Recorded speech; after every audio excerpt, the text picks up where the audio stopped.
And now, podcasting from the sun-scorched desert Southwest, weighing in at a combined total of 340 pounds, Brad Winchester, Tyler McDowell Blanken, R. Gimmick Infringement. Welcome, everybody, to the Gimmick Infringement Podcast. I am Brad Winchester, and with me is my tag team partner, Tyler McDowell Blanken. Tyler, it is Sunday, June 19th, 2022. Still, as this is our second attempt at recording this, pixelated, digitized city. How are you doing? Yeah, it is, Brad. I am doing very, very well today, man. Aside from the pixelation, life is good. It's been a wonderful weekend. And I'm so excited to be with you here today for so many reasons. Like you said, it's a really important weekend and so much news coming out of the professional wrestling industry. How are you, my dude? I'm doing well. I'm glad you said that like I said, because I hadn't actually said it since the first time.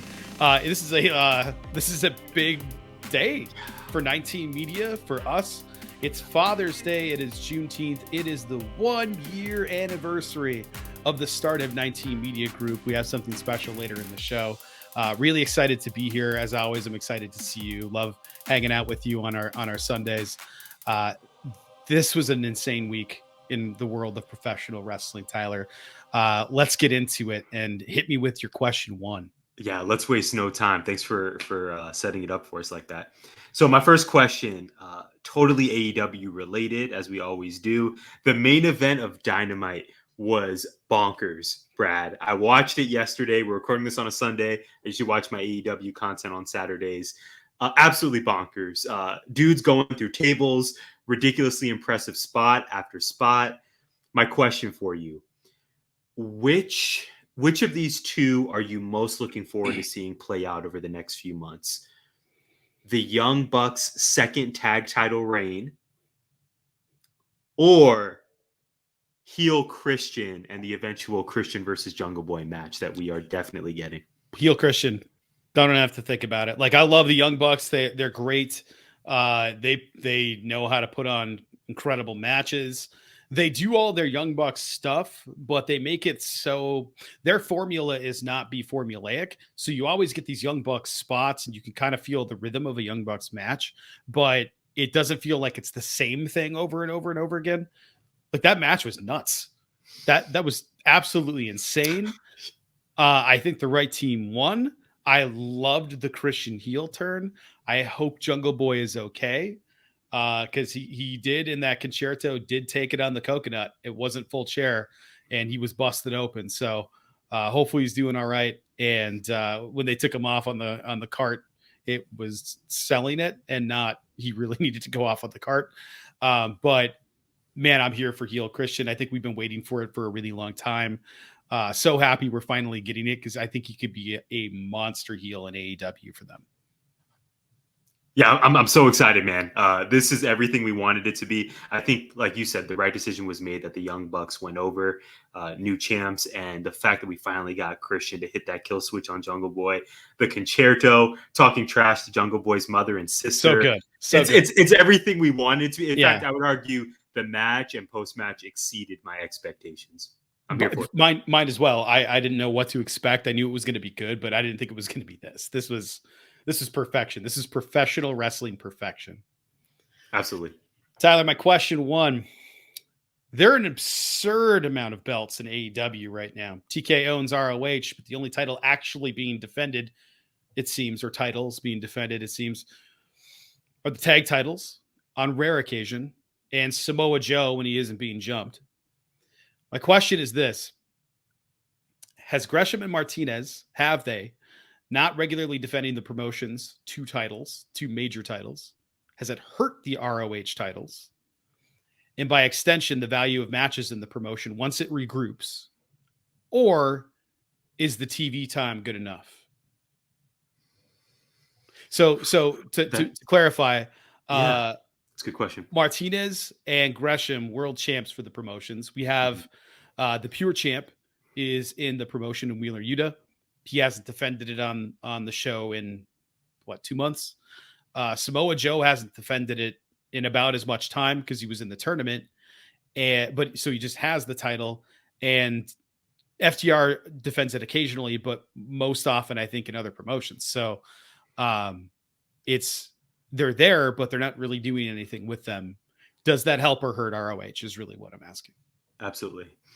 I won't say it's in the middle. If I had to choose one, I would say it's hurting ROH. I think it's still really a mystery though, Brad, as to what ROH it is and is going to be. Like, are we going to have, in my mind, it was going to sort of be the NXT of AEW, and that we would have, quarterly specials. We would really see a product develop. And I'm not writing that off. I think that could definitely still be the case. But yeah, like you said, FTR has been getting some shine, but Yuta hasn't defended in a long time. Gresham and Martinez, I can't remember the last time I saw either on my screen, especially for Gresham, who is, arguably the guy in ROH. Yes. Definitely hurting, Brad. I really hope by fall, we get a clearer picture of what ROH is going to be.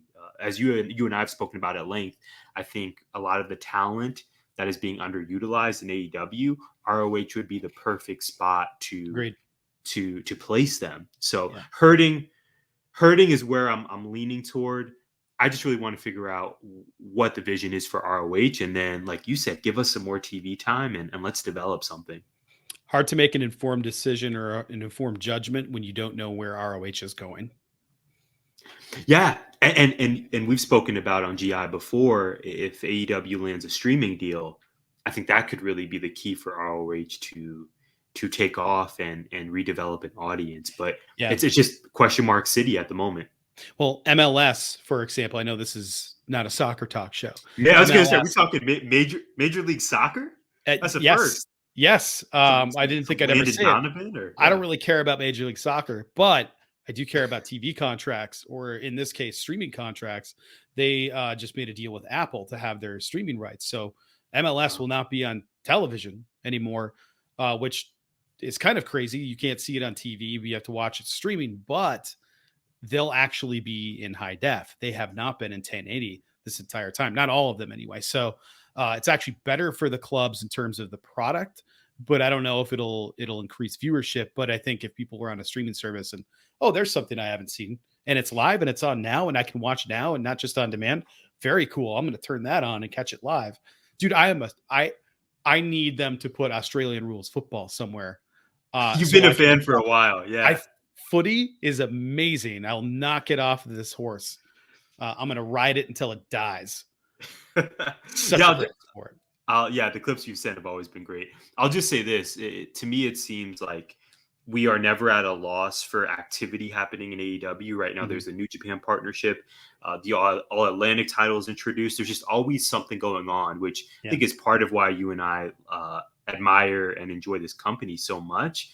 That being said, my hope is that after Forbidden Door, we can put some shine back on and really reemphasize, or not we, but Tony Khan and company can reemphasize ROH and build something substantial with it so that it doesn't just seem like a total afterthought. Please, like you said, Brad, please give me Jonathan Gresham. Let's see Mercedes Martinez. Yuta is over. I was going to call him Yuta Wheeler. Wheeler Yuta remains over and gets a chance in every city. So we need to see something develop. I'm hopeful the fall is when we'll get it, particularly after Forbidden Door. But maybe I'm just being optimistic. I guess we'll find out, right? I guess we will.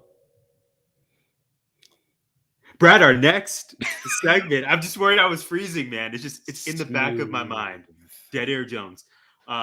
Brad, I am so excited for this episode for all the reasons you introduced a few minutes ago.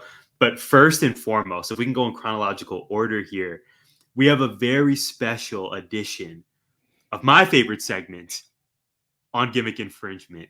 Someday when you have kids, and this is a birthday edition of Someday When You Have Kids. The floor is yours, my guy.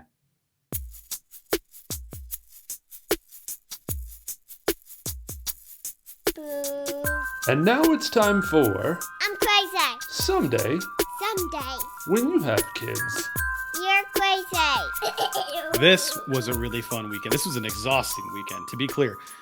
Jess did all of the party planning, all of the prep for it, all of the invitations, ordered the food, picked it up, decorated, all of that stuff. I just had to be a mule.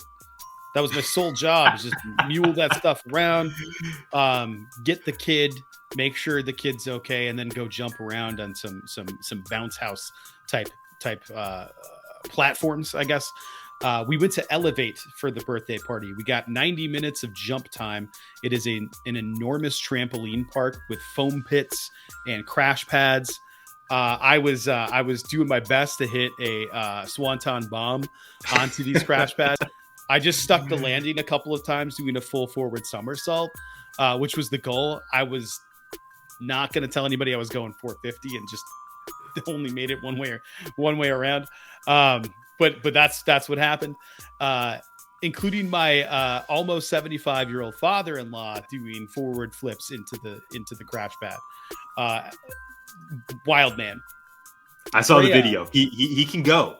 Yes, that swanton was not bad at all. It was pretty good. Freya did not stop moving the entire time, except to ask to go get some water. About an hour in, she was like, "I'm kind of tired." She said that, and we were like, "Whoa!" And then she had a sip of water, and it was like jet fuel into her veins. She just flung around. I shit you not. There was a moment where one of her friends came a little late and wanted to find Freya, and I was like, "Oh, I saw her go over here. Come on with me, and I'll bring you over there." By the time we got there, she was gone, and I looked. There's no way in or out of this little crevice, so she had to have gone by us at some point, or we like looked at each other, and then in that 1 second window, she had run across the entire building. And this was an old Safeway, so it's enormous, and she was sprinting from one end to the other and jumping. Kids had a blast. It was an absolute delight to see. Fills me with joy thinking about it, how happy she was. Earlier in the week, or I think we got her a fish tank, and we got a fish. It immediately died. We got 2 new fish the next day. They're doing well, but they're too skittish right now. They're still hiding, but they're alive, so that's the important part. And yesterday, today is Sunday. Yesterday was the birthday, and then we came home, hung out for a couple hours, went to the Sonoran Desert Museum. At the Desert Museum, we got to do the stingray touch.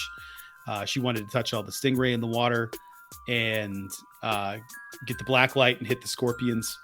But we never got that far because we went to the Pack Rat Playhouse, which is this giant climbing slide deal. I don't know if you've been there. I have. Awesome. She was a little too young last time we were there. It was pre-COVID, I think. Wow. She was 2, maybe.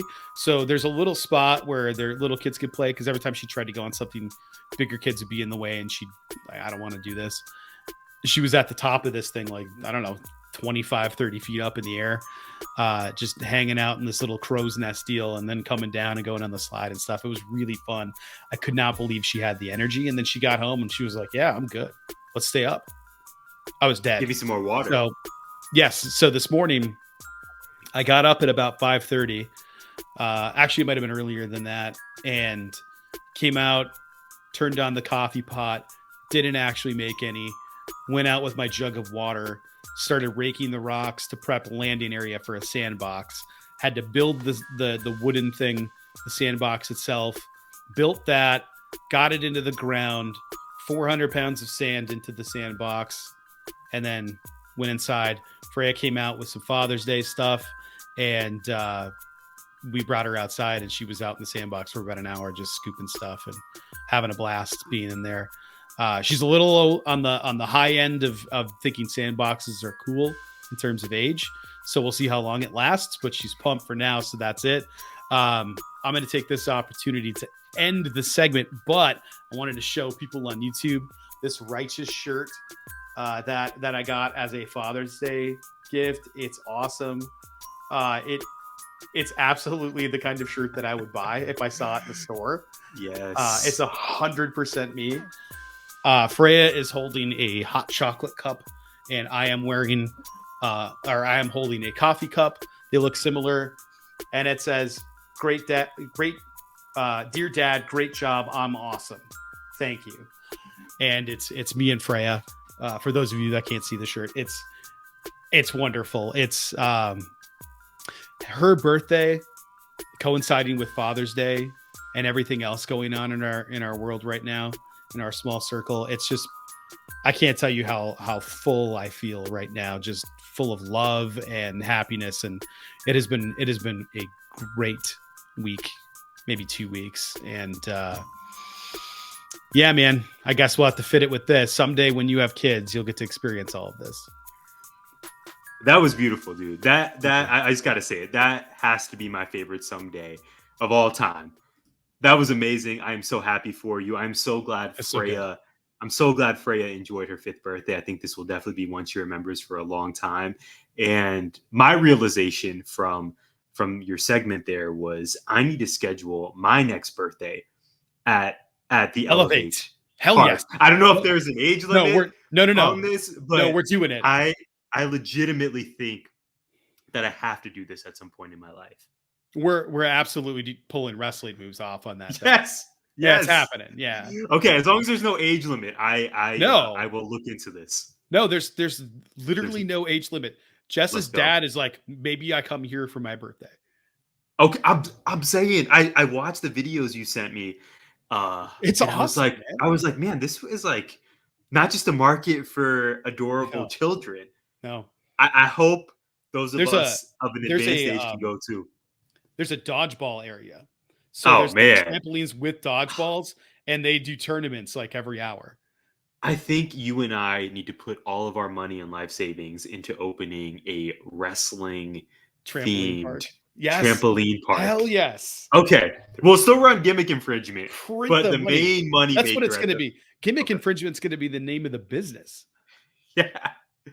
I think we need to develop this, and Brad, this needs to happen this decade, my dude. Let's get the blueprints going. Let's make it happen. I will say this before we move on.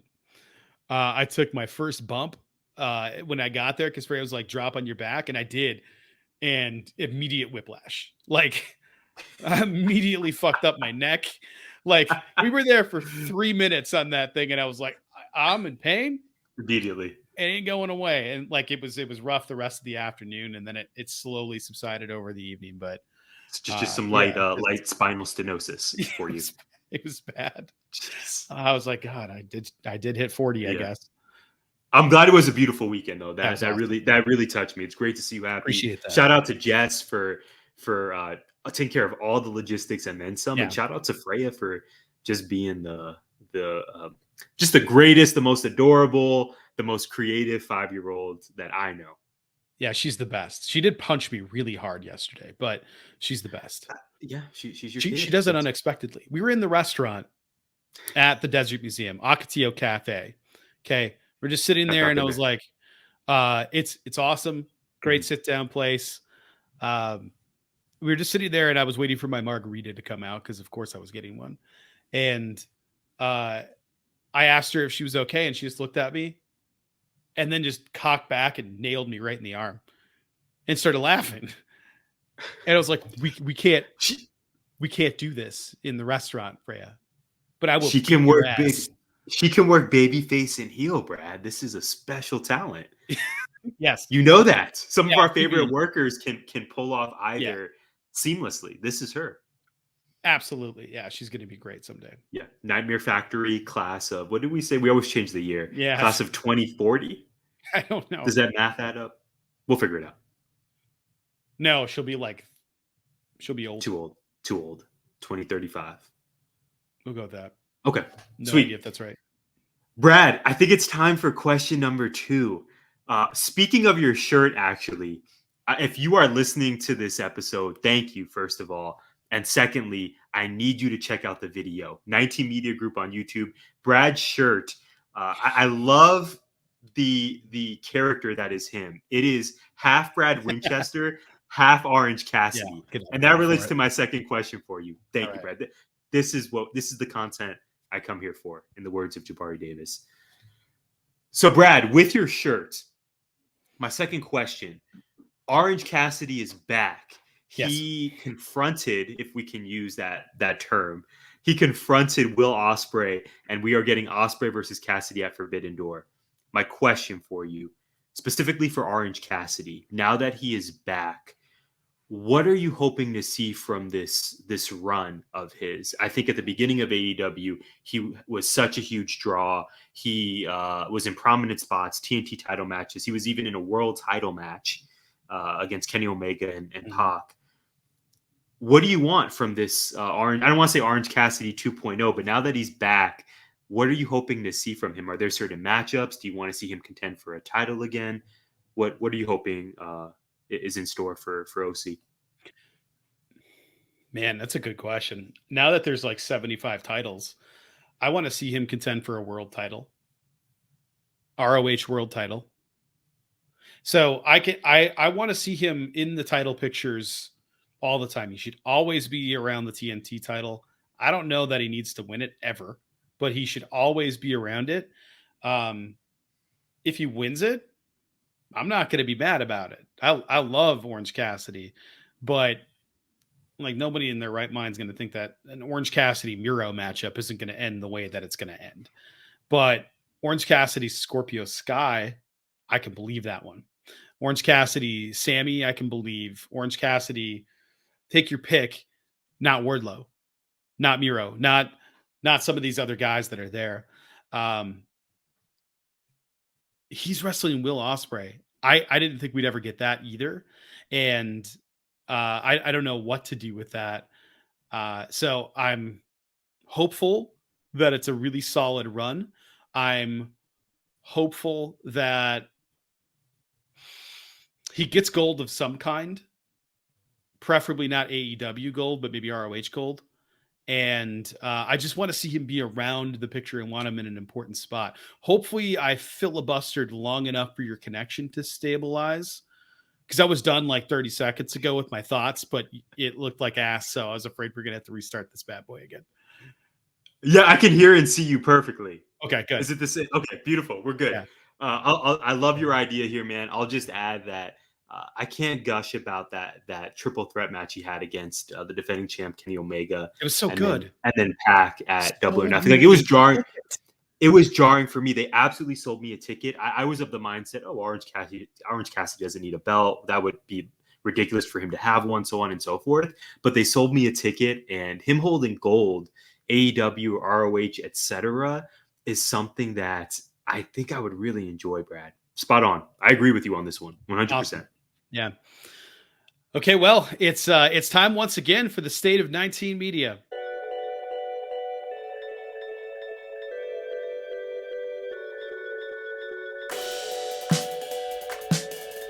And now it's time for the State of the Biz. Smelltown USA is back. Check out the latest episode from Jess and Karmen as they venture to Rhode Island, exploring unique libations and a surprisingly popular dairy scene. Check out our dude Jabari Davis and the NBA Finals File podcast, his project with multi-time NBA champion Robert Horry. They break down the 1993 NBA Finals matchup between the Phoenix Suns and Chicago Bulls on their latest episode. That one is near and dear to my heart. I'll never forgive MJ for that. It seemed painful. Speaking of Jabari, he returned to the Baseline NBA podcast to discuss the latest news around the league with hosts Cal Lee and Fort Lauderdale Luxury, Warren Shaw. Tap in and hear their thoughts on Quinn Snyder leaving Utah, Darvin Ham arriving to LA, and where players such as Zach LaVine and DeAndre Ayton could wind up next season. I love that nickname for Warren Shaw, Brad. Nicely. The Fort Lauderdale Luxury. Yes, it's the Fort part that flipped me up there. I've never said flip me up ever in my life, and I just did. Here we go. Trying new things today. Speaking of hoops, James and JP dropped a new edition of Dunk Tales. They share their reactions to the NBA Finals and the championship resurgence of the Golden State Warriors. Check these guys out. You won't regret it. We have another dynamic duo in 19 Media. Mo and Willie released a special Father's Day edition of Hip Hop Hidden Gems. The guys share some of their favorite celebrations of fatherhood and hip hop, including songs from Jay-Z, Nas, Will Smith, and Shaq. And I can't wait to listen to this. I haven't had a chance yet. I'm doing that tonight. It's a big summer for the Orlando Magic and its fan base. On the latest episode of Close Up Magic, superfans Steven and Malik welcome Leif Tulin of Locked On NBA Big Board to discuss the hot topics of the draft. Finally, shout out to Mike Steff, former GI guest and fellow podcaster. Check out his show, The Salty Thoughts of Donnie Yu, for detailed, passionate commentary on the latest news in sports, professional wrestling, and New York politics. Man, what a week. We are cruising into the next question, Tyler. You are in the fro zone once again. Hopefully, I can hear you snicker at that. So hopefully this works out. For those of you wondering what's happening here, Tyler is in Wi-Fi bandwidth hell, and just before the show started, because he had to stick around and leave and come back and leave and come back and leave in that order that many times. I decided to pull the trigger. He has an Ethernet cable coming out to his house. So hopefully he never has to deal with this again, because it seems like a giant pain in the ass. My question to you, Tyler. There was a Sasha Banks sign at SmackDown in clear frame with Raquel standing under the Money in the Bank briefcase. The WWE has since edited out the sign. It is now a white blank poster. AEW edits out a lot of the things from the dark tapings and probably tape Rampage episodes that we don't see. Usually it's a botch from a younger wrestler and they want to redo it so it's correct, or they don't want an injury to be displayed. WWE does this stuff as well, but it seems to do a lot of editing, including changing history. They even said the Get the F Out campaign when they were the WWF, transferring to the WWE, was a marketing strategy that they talked about in the Ruthless Aggression series.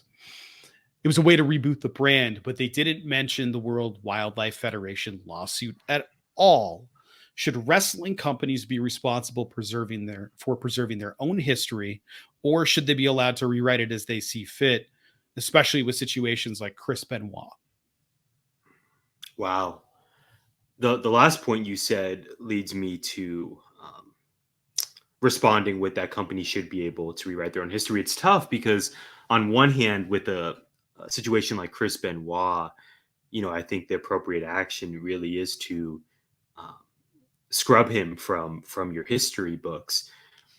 On the other side of things, when you are editing your product to take away a sign for a wrestler who's suspended because you deem them their behavior unprofessional, like what's happening with Sasha, I'm totally, as longtime GI listeners will know, I'm totally on the side of Sasha and Naomi, as I believe you are, Brad. So this one's, man, you're always coming with the great questions. This is tricky. I frankly would lean toward companies being able to rewrite their own history, because I think I would want to have that ability if I were Vince McMahon or Tony Khan. In terms of the fan side of me, though, particularly with the Sasha sign, it seems ridiculous that would happen. But as you mentioned, AEW also edits their product as they wish. I think the aspect of editing that gets me most upset, though, is when Vince McMahon comes out on SmackDown to give a rally speech, which I think we'll get to later.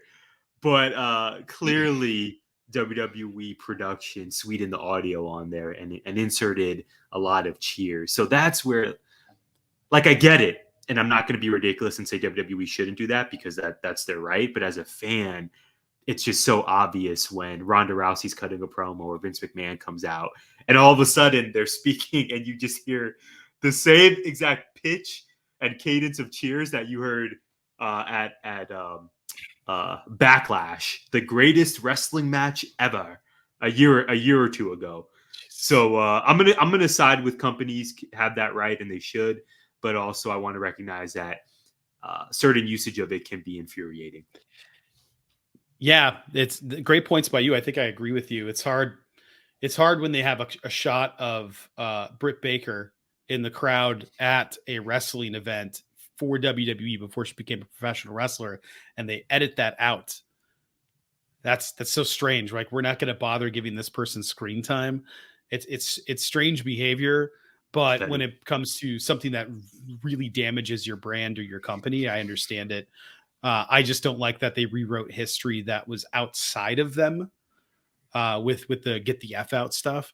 But editing out Sasha that you called unprofessional, and then you immediately after that, there's these non-disclosure agreements coming out of the woodwork.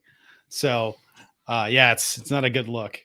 The universe works in mysterious ways. It certainly does, but the universe has also gifted us something incredible, 19 Media Group. So right now, ladies and gentlemen, we are going to take a moment to celebrate on this Juneteenth, the 1-year anniversary of 19 Media. What's coming next is a couple of videos from other podcasters. The ones who didn't share today will be buried on the next episode of Gimmick Infringement. I will bury your show and I will bury you. But for everybody else, thank you so much for your submissions, your time, your patience. We thoroughly respect you and are appreciative of all that you do, and everybody else will feel our wrath. Here's the video.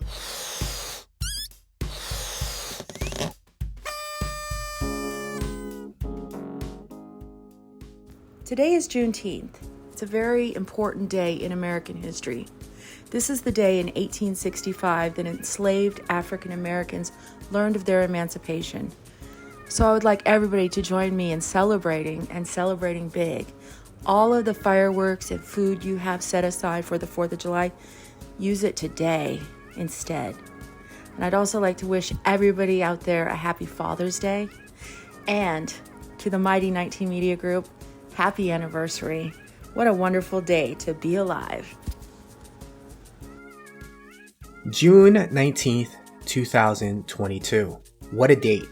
Juneteenth, Father's Day, and the 1-year anniversary of 19 Media Group. Quite a nexus of events. It's about the people. It's about the family. It's about the people and the family. After midnight, the calendar will change. Things will change. They always do. But the people and the family will remain. As will the love. And we will celebrate that today and every day. Now, if someone could stop Brad and Tyler from ducking me after inviting me on Gimmick Infringement, that would be great. It would be a perfect world even.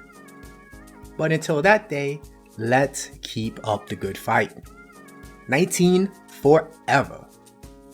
19 Media Group, let's go. All right, let's go.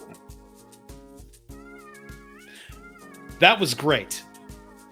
This is so strange to do it this way, Tyler. But I wanted to add something here. I had an idea several years ago where it was like, God, it would be so much fun to do a podcast, Tyler, since we're at school just talking about wrestling matches anyway. But it was like, how do I even make that happen? And how does that work? How do you get a platform? How do you do all of these things? 19 Media Group, Jabari, shout out to Jabari, offered us a platform and gave us the space to do this. If we had it our way, we'd be doing this a lot more often. But to be able to do this and to kind of create it as we go and tweak it a little bit has just been such a gift. And I'm so happy to be surrounded by all of these supportive people. All jokes aside, even though it's not a joke, I'm going to bury your show. All jokes aside, I think that this is such a great community and everybody supports each other. And I'm just so, I want to say happy. I'm proud to be a part of it. Yeah, amen, Brad. I'll never forget when you approached me with the idea. I think it was via text. I mean, after hours and hours of wrestling conversations at school, you hit me via text with this opportunity. And, now having the ability to reflect on it months and months, even close to a year later, it's just really unbelievably cool how everything has come to fruition and seeing what we've built and really seeing your artistry develop. I mean, I knew you were an artistic, creative dude, but being able to see, the graphics and the artwork and even what you have here on video, again, another plug for our video, the color scheme, and your willingness to just try new and just to create has been such a blessing to see, man. Like it's really opened my eyes to your many, many talents, and this has been a blast. I just can't thank 19 enough. Like you said, Jabari, Warren, Mo, the whole team at 19, being able to see the work they're doing and be inspired by their work. It's a joy, man. It's something that has added so much, again, just so much joy to my life. I'm grateful for you. I'm grateful for the team. And if you would have told me 5 years ago when we first met that we would end up not only developing a wonderful friendship, but then having a pro wrestling podcast together, I don't know if I would have believed you. So this has been everything I would have hoped for, and absolutely then some. Totally with you there. I'm not going to put Mo on quite the pedestal after what he said about us in the video package. Good decision. You have not heard yet, so no, I just cannot know wait it for exists. this. Yes, but shout out to everybody. Please come on the pod. Please feel free to let this be your playground. If you have something to say, come on here and say it. Tyler, this brings us to question 3. Yeah, I'm going to be very direct here. So Brad, Rampage this week, I thought it was a very good episode. It always amazes me how quickly it flies by and how much Tony Khan and company pack into 1 hour. My question for you, why is Willow Nightingale not on our screen every single week? It's a good question. I asked it last week. I said, I want more Willow on my screen when she decided to do she got invited to do I think it was the Joshi promotion tournament. And I think that's great for her. That's more exposure. Why isn't she signed? So the thing that got me is I said that, and then immediately after that, oh, she's challenging Jade. It was like that day, that morning of, I'm like, man, I just want to see more Willow. And then boom, she's challenging Jade. And I was like, holy shit, this is awesome. And then she's on Rampage. You truly spoke that into existence. Manifested, if you will. Hopefully I manifested a graphic for her because I need it. I love Willow Nightingale. She is so unique. She is exuberant, just shooting out positivity everywhere. You can't not love her. Tell me you weren't smiling during the entrance. The entire time. And I stopped smiling when I stood up and said, oh my God, at that corner senton, that cannonball. When I want to know, why would anybody want to take that? That match ruled. I thought was Jade's best match. And it was with Willow, somebody who's not even signed. I just thought at least Jade's best match in terms of selling. Okay, I was gonna say better than the match versus Anna Jay, also on Rampage. Booking wise, I don't know. I like Willow in the ring better than I like Anna Jay in the ring. I like Anna Jay's submission move, like because it could come out of nowhere and you can believe that it could just choke somebody out. The Queen Slayer, the Queen Slayer has been built for a while, so I just Willow was there and she's like on top of things and looked TV ready, not just like I'm good in the ring, like I should be on television. And I would love to see her be on TV more, and not as I want to see Big Stoke try to recruit her as a baddie and her just tell him off. And yes, I think it would be great. I think it would be absolutely great. I don't want to see her as a baddie because then we get into this weird area where it's like, you know what I mean? So we don't need more baddies. I think Velvet and Kiera Hogan are perfect.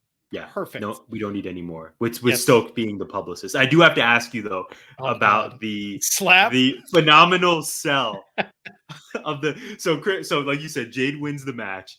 And then there's, they attack Willow after, and Athena comes out. They end up attacking Athena. And then Chris Statlander makes the save. And I definitely think we're getting Jade versus Chris at All Out, which is going to rule.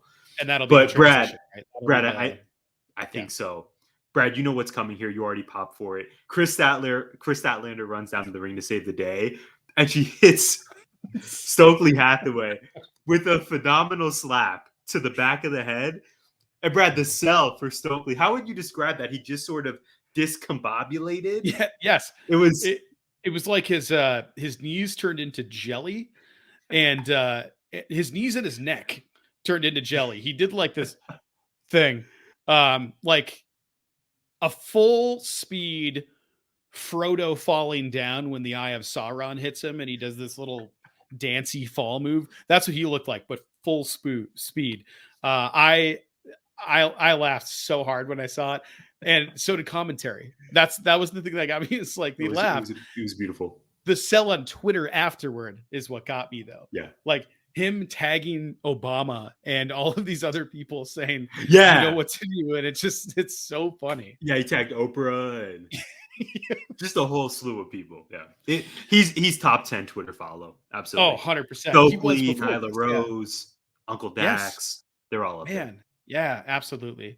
It was a blast. I loved everything about that match. I loved everything about that entire segment. Ruled. Rampage was on fire this week.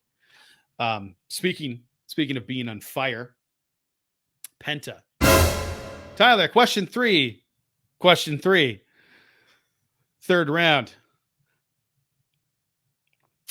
I'm going to be brief. New Japan, Penta. Nope. Why? AAA. Should the match be changed, my friend? Man, I'm gonna say no. Simply, maybe this is because I'm a simpleton, but I had no idea about this background with the two companies, and I would imagine I'm not the only person. Like you said, it's an automatic given that Malachi is going to win. I think, frankly, though, whoever Malachi was in the ring with, this seems like it's a good spot for him to get the victory. My excitement for this four-way at Forbidden Door, Brad, is just off the charts. Pac versus Miro versus Malachi versus whoever's from New Japan in the same ring.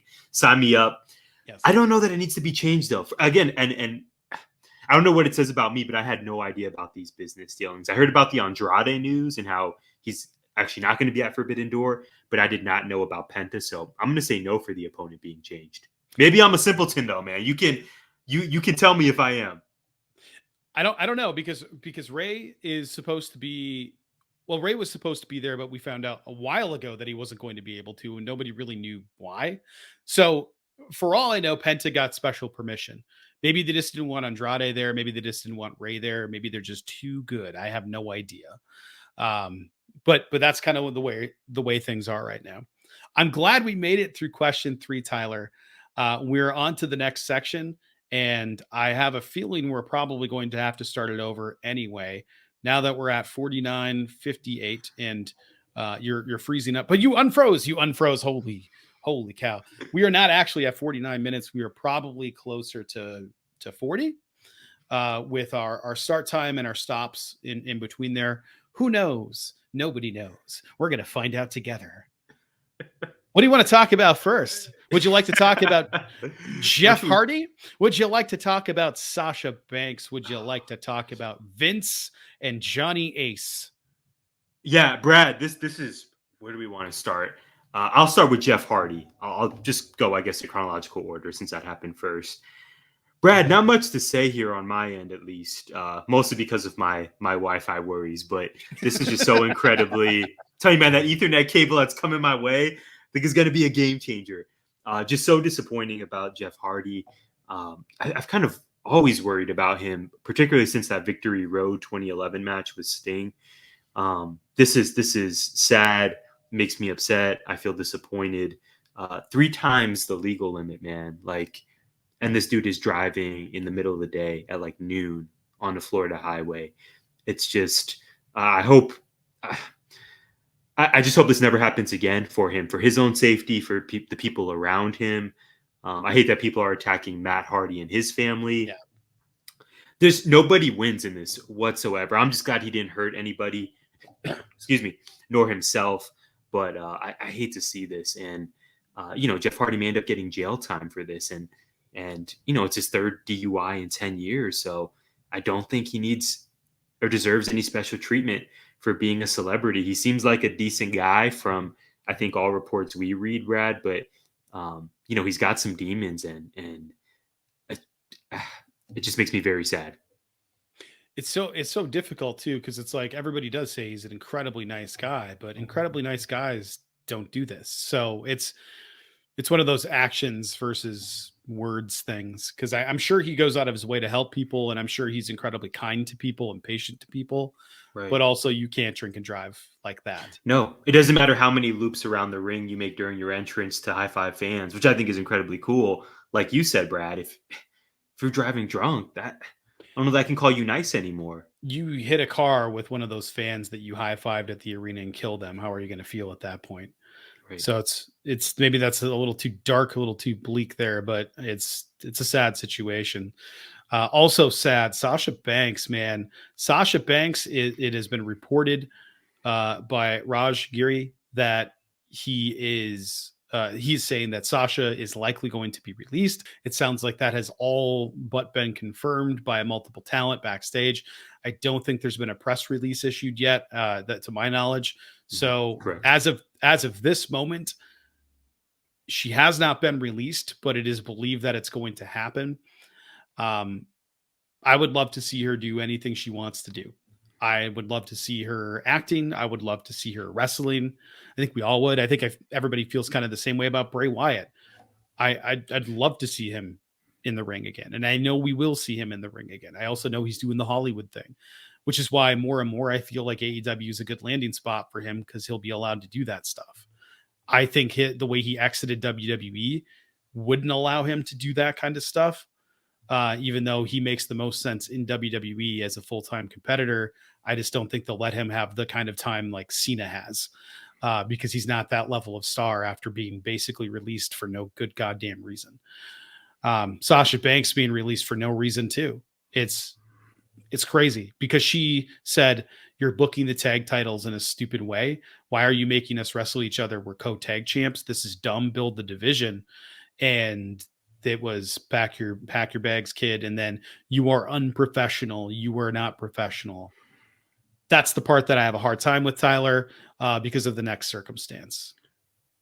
Well said. I agree. I'm fantasy booking so many feuds in AEW for Sasha Banks. Like if we just get the graphic that Mercedes KV, Mercedes Banks, whatever her name would be, is all elite, my heart would be filled with joy. But like you said, she has so many options, man. Hollywood, whatever she wants to do, she's going to continue being a star. And hopefully we get we get a resolution for Naomi as well. I don't think we're talking enough about Naomi and possible implications. And we know in terms of like superstar status, Naomi may not be where Sasha Banks is, but I think Naomi is a fantastic talent and brings a lot of strengths to the table. So I want to give a shout out to Naomi, but yeah, Brad, the not saving the best for last whatsoever, but I think the final story we have that I feel strongest about, because I think there's obviously a lot of hope for Sasha and her next steps. I'm really hoping that Jeff Hardy gets help. Yeah. I don't have hope for this next one. Vince McMahon, Brad. Apparently, there's been some money handed over in the form of $3 million in NDA toward a former employee who he allegedly was having a consensual relationship with. Some details came out. This is in a Wall Street Journal article. Some details came out very unsavory that, according to one source, this former employee was passed from Vince McMahon to Jon Laurinaitis like a toy. Not great. And also, Brad, probably not incredibly surprising. And the same week as that news comes out, we hear that Vince McMahon is going to speak live on Friday Night SmackDown. This is what really sent me over the edge. Just brain dead.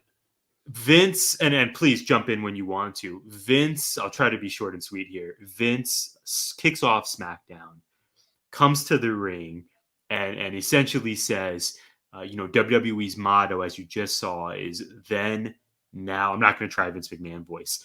Is then, now, and forever. But I want to add one more. Together. Enjoy the show. Tosses the mic and leaves. With all of the hubris, the Vince McMahon walk, no chance in hell, sweetened Audio City.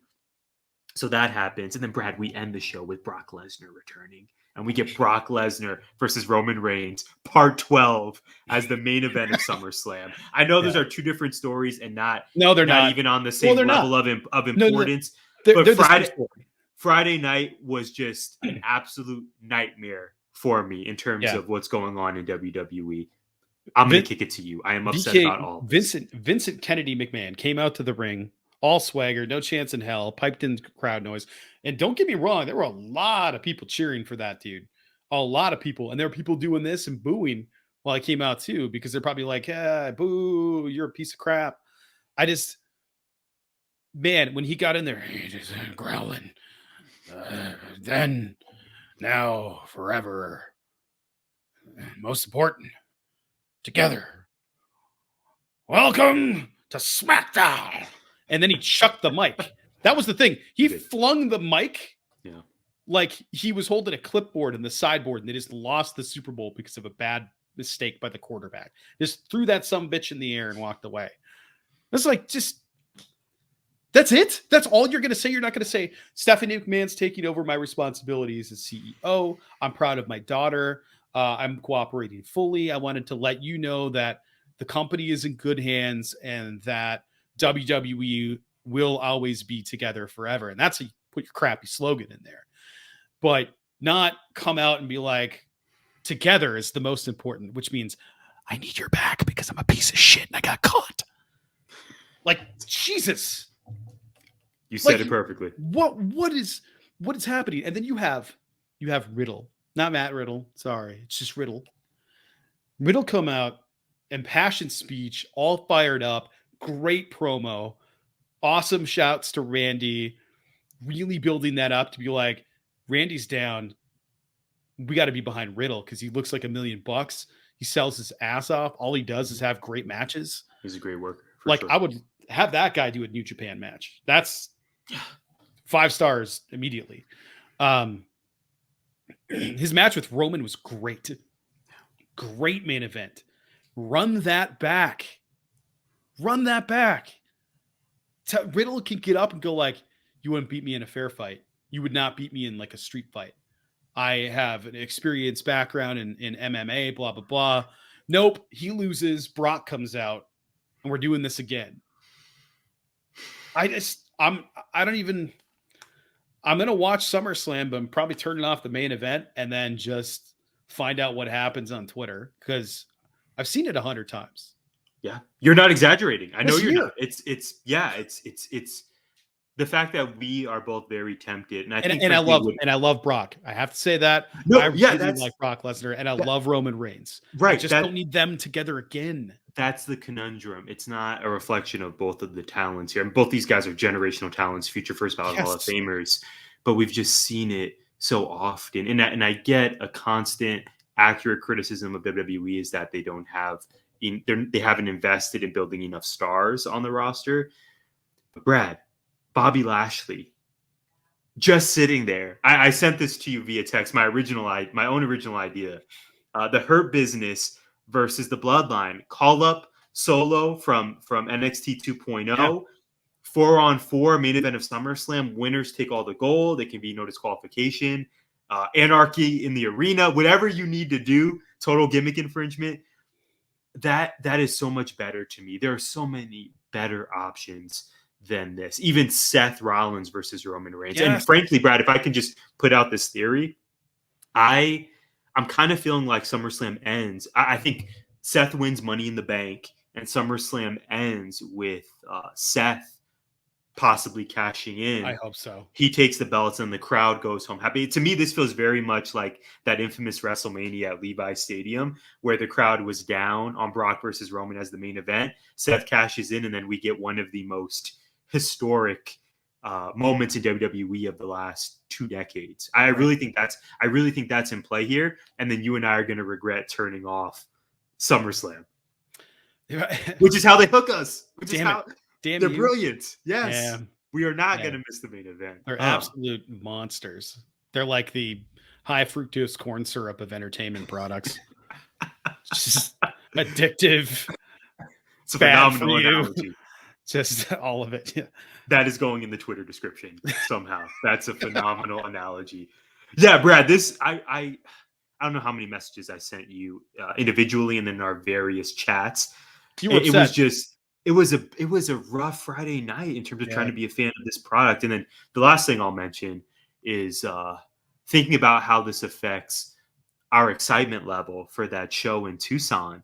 That is just 2 weeks away somehow, Brad. Jesus. We were hoping that WWE would be in a good spot. We would get to see Cody, maybe Sasha, so on and so forth. And you told me via text, like, dude, aside from seeing you and hanging out with our other friends, I don't feel great about going because it's more money in Vince's pocket, and I'm not going to get to see talents who I was hoping to see. That resonated with me. Like the excitement level we had a month ago when we purchased the tickets as a group, as compared to today as we speak, is it's pretty jarring to me. Well, I think we'll have a good time, but I think so too. But it was right after we bought the tickets when it was announced that Roman's basically done doing house shows, and he's hasn't even really been doing main roster shows for the last month or so. So to hear that Cody's out with an injury, Sasha and Naomi are both whatever Sasha probably released.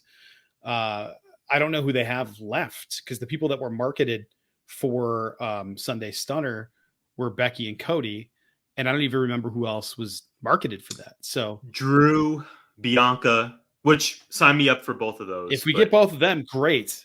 That's all I remember. Those three, that would be great. But yeah, hopefully it's filled out with something else. I'm sure we're going to get a KO. I'm sure we're going to get some stuff like that, and I think it'll be worth it. If we can get Sami Zayn and Kevin Owens out there, I'll be happy. Yeah, me too. So there's still a ton of talent that will be entertaining, and I want to go there and support the talent, even if I think supporting the company is ultimately what I don't want to do right now, given what's happening in it. But I don't know, that the stuff probably happened or happens in Impact, in TNA when it was TNA, in AEW it might even, I don't know. I have no idea because they're not public. WWE being a publicly traded company is a totally different animal because there's another lawsuit on top of this one where the board is investigating what's going on with the mishandling of fiduciary funds. There is now an investigation into the company itself by misleading shareholders and possibly some conspiracy and some other things. It's really bad. Not good. No, it's really bad right now. So I'm hoping for the talent's sake that this thing gets figured out here. Yeah. But looking at who's on the board, have you looked at who's on the board? I have not. So the board is doing in this investigation. I'm not sure what kind of powers or recourse they have. Vince McMahon has 83% of the voting power. So they'd have to about that. Yeah. They would have to do a vote of no confidence in some way to remove his ability to vote. And I don't know if that's even possible. So, and the other people that are on the board are Jon Laurinaitis, Nick Khan, Triple H, Stephanie. It's just like the whole production team, basically. So reckless speculation. Do you think Jon Laurinaitis is gone, but Vince ultimately stays, perhaps in a less visible role? It's a good question. I think the whole thing gets blown up right away if Vince leaves. If Vince leaves, Bruce leaves, Kevin Dunn leaves, thankfully, and we get somebody that doesn't have 85 cuts in 1 second. I think that's the truth. And then I think all of the old hats leave except Triple H and Stephanie. I think they stay. My dream booking for this is, I know where you're going. I've said it. I saw the tweet. Dude, tell me that wouldn't be the best. Triple H and Paul Heyman? Triple H and Paul Yes. My God. Need it. I mean, every show would rule. It would always make sense. The matches would be booked as wrestling matches. You'd have your sports entertainment around all of that. I think it would be incredible. I think it would legitimately might put AEW out of business. I mean, hot take. Well, think about it this way. What are we getting with AEW that we're not with WWE? Storylines that make sense, professional wrestling. For sure. Yes, and we're getting wrestling, but we're getting sports entertainment over there. Seth Rollins, like I said, is one of the best in the entire world right now, maybe the best in the entire world right now. And all of the people over there can work. But they're doing a lot of stuff. There's too much sports entertainment around it to call it professional wrestling anymore. And AEW is almost strictly professional wrestling, and there's times where it's not. But I feel like if you could get that black and gold brand type of booking for the matches, for the producing of the matches, I can't even imagine what levels WWE could go to from where they are currently in this climate where people are just like, yeah, give me a really good competitive match as much as anything else. You don't necessarily have to have a feat of strength. Like I loved watching Bianca carry Otis on her shoulders. I thought that was amazing. Generational star. Amazing. But it might not necessarily be a thing that we have to have all the time, if that makes sense. Sure. I tried my best to stretch that out because your picture was just absolutely screwed. Man, a memorable episode for several reasons. I'm going to be editing for 16 years. Yeah, I'll see you when Freya is graduating from Marana High School. When this special edition is released. Yeah. Brad, final words I'll say here, including our plugs. First, you are at Winduster on Twitter. I am at Tyler J. McDowell. We are at GIPod19, gimmickinfringementpod.com. Brad, great episode for us here, even with the tech adventure that we went on and that I know you were going to go on in post-production. Also, I just want to put out the plug here that we have a big week ahead. Forbidden Door is 1 week from today as we record, next Sunday, the 26th. We are going to have the voice of GI, the one and only Alf Bergeson, on this week for a preview episode of Forbidden Door. Yeah, man, I think it's going to be a great week ahead, and I had a blast chopping it up with you as always. Likewise. Yeah, we hope to see you all in the next one. Well, you were literally chopping up, though. I wanted to say that. Man, okay, my final words, and then I'm out. We thank you all so much for supporting. We hope you'll join us on the next one, and we just appreciate you so much. Happy 1 year 19. Happy Juneteenth. Gimmick Infringement is a part of 19 Media Group. You can listen to us on Apple, Spotify, iHeartRadio, or wherever you find podcasts. You can also find us on YouTube via the 19 Media Group channel. Please like, subscribe, comment, and share.